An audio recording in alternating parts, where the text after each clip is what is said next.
ડેડિયાપાડાના ધારાસભ્ય ચૈતર વસાવાના ભાવિનો ફેસલો હવે ટૂંકા દિવસોમાં થવાનો છે, કેમ કે ગુજરાત હાઈકોર્ટમાં તેમણે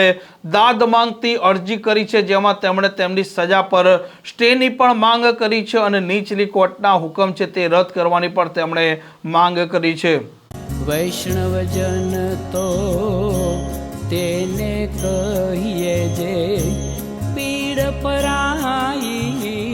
જાનાને રે.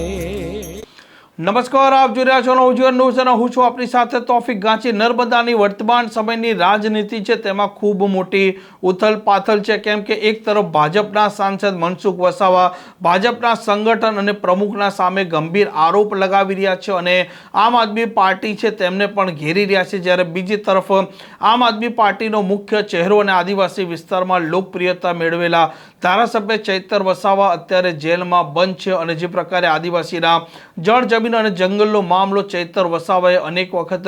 ઉઠાવ્યો છે, તે મામલે તેમની આદિવાસી વિસ્તારમાં પોતાની એક ઓળખ પણ છે, એક ચહેરા તરીકે તે પ્રસ્થાપિત પણ થઈ ચૂક્યા છે અને જે પ્રકારે નર્મદાની સેશન કોર્ટે ચૈતર વસાવા સહિત 9 લોકો છે તેમને સજા ફટકારી છે, તેમાં આ ધારાસભ્ય છે તેમની રાજકીય કારકિર્દી પણ હવે જોખમમાં મુકાઈ છે, કેમ કે અત્યારે તે જેલવાસ ભોગવી રહ્યા છે અને 5મી ઓગસ્ટના રોજ જે પ્રકારે તેમણે ગુજરાત હાઈકોર્ટમાં દાદ માંગતી અરજી કરી છે તેની સુનાવણી થવાની છે, જેમાં તેમણે નીચલી કોર્ટનો જે ચુકાદો છે તેના પર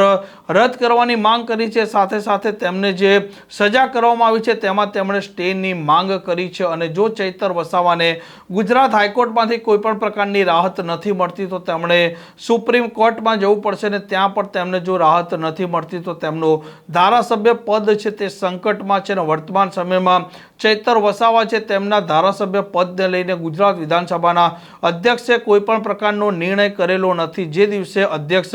નિર્ણય કરશે તે દિવસે ઓફિશિયલી ધારાસભ્ય ચૈતર વસાવાનું આ પદ છે તે ગુમાવી દેશે અને આવનારા સમયમાં વિધાનસભાનું સત્ર 3 દિવસે યોજાવાનું છે તે પહેલા જે ચિત્ર છે તે સ્પષ્ટ થાય તેવા સંકેતો મળી રહ્યા છે અને 5મી તારીખે હવે જોવાનું તે રહેશે કે સરકાર પક્ષે શું દલીલો થાય છે, ચૈતર વસાવાના પક્ષે તેમના વકીલ છે તે શું દલીલ કરે છે અને ત્યાર પછી ગુજરાત હાઈકોર્ટ કેટલા દિવસમાં તેનો ચુકાદો આપે છે તેના તરફ હવે સૌ કોઈની નજર છે. આ પ્રકારના સમાચાર માટે નવજીવન ન્યૂઝ ચેનલ સાથે જોડાયેલા રહો. નમસ્કાર.